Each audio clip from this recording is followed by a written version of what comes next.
Well, we made it to Maine, and it is pretty spectacular.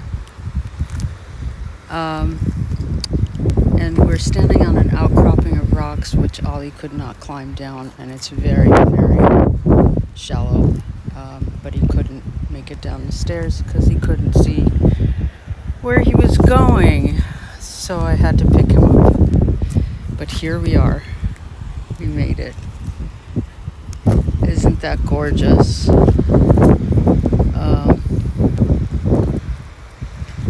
wish I could just stand here for hours, and I just might.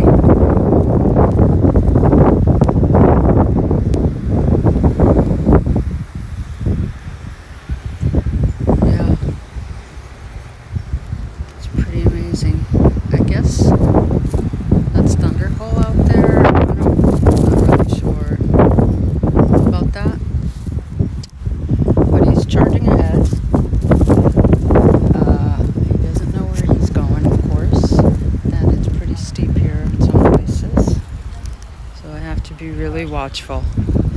So I'll just leave it where it is now. Here's the beautiful view.